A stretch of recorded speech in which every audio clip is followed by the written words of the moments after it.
Mănăstirea Cozia, situată pe malul râului Olt, în județul Vâlcea, este una dintre cele mai importante mănăstiri medievale din România.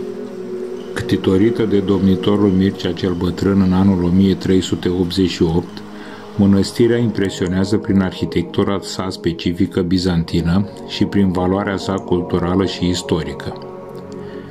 De-a lungul secolelor, Cozia a fost nu doar un loc de cult, ci și un centru de învățământ și cultură, adăpostind numeroase manuscrise și documente de importanță majoră.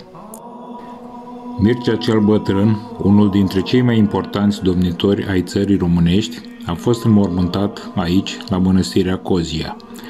Acesta a domnit între 1386 și 1418, fiind cunoscut pentru luptele sale împotriva otomanilor și pentru politica sa abilă de menținere a independenței țării. Mormântul său, aflat în pronaosul bisericii, este marcat de o piatră funerară simplă, dar impunătoare, reflectând modestia și măreția acestui conducător. O altă personalitate istorică, legată de mănăstirea Cozia, este Teofana, mama lui Mihai Viteazul. După moartea fiului său, ea s-a călugărit și a trăit o perioadă la Cozia, unde și-a găsit liniștea sufletească.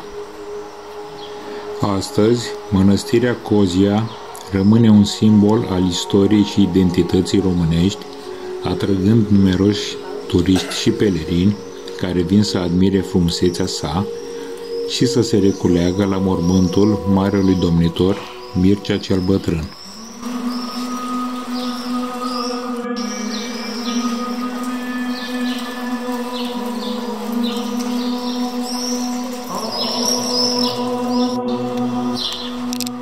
Trebuie neapărat să spun că videoclipul ăsta de la mănăstirea Cozia are doar imagini din exterior,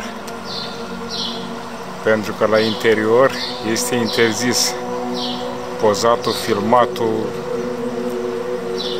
și nu mai știu ce. Eu n-am înțeles niciodată care-i faza cu...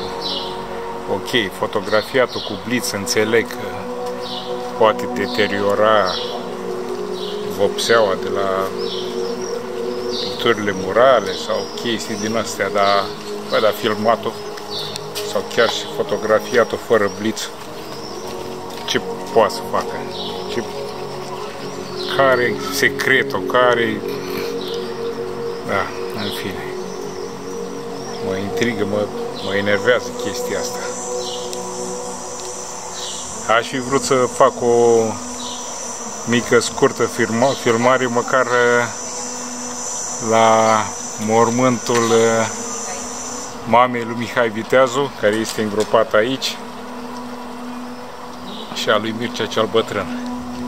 Nu se poate, asta e. Bine, nu știu, n-am observat dacă sunt camere de supraveghere, puteam să filmez hoțește, n-am vrut să fac treaba asta. Așa că să vedem exteriorul.